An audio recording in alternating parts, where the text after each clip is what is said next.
Janine Latus's memoir, If I Am Missing or Dead, 2006, centers around her younger sister Amy, who tragically lost her life at the age of 37 due to her live-in boyfriend's violent actions.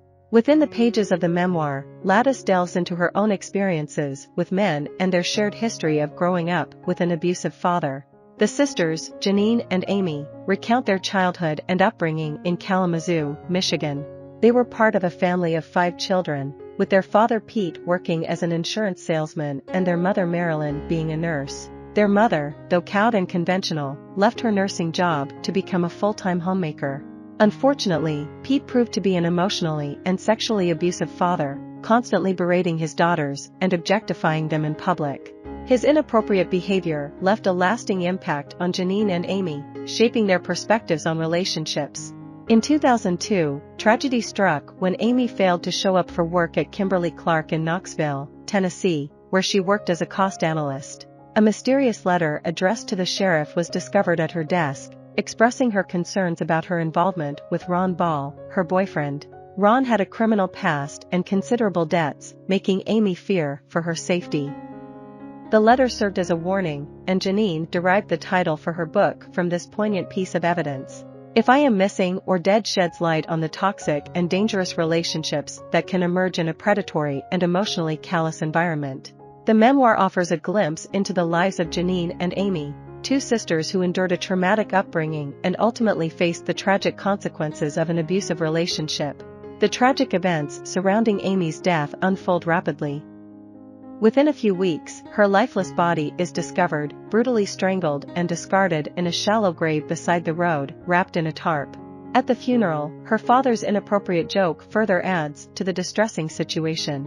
Ron, the culprit, is arrested and finally brought to court after 2 years, where he confesses to second-degree murder and abuse of a corpse. Despite the heinous nature of the crime, the sentencing is only 20 years in prison, leaving Janine deeply upset. She fears that once released, Ron could potentially harm someone else due to his relatively young age.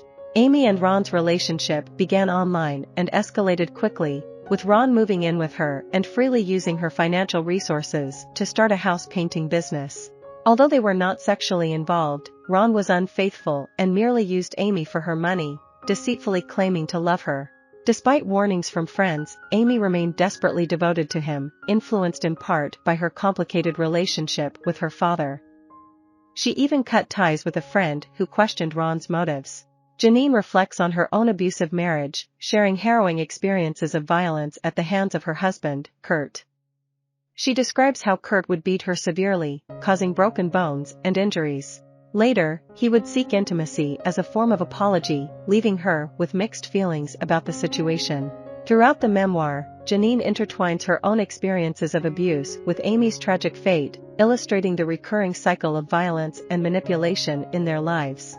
The book delves into the complexities of human relationships, exposing the devastating consequences of abusive and exploitative behavior. If I Am Missing or Dead skillfully weaves together different story strands to highlight the emotional continuity between them.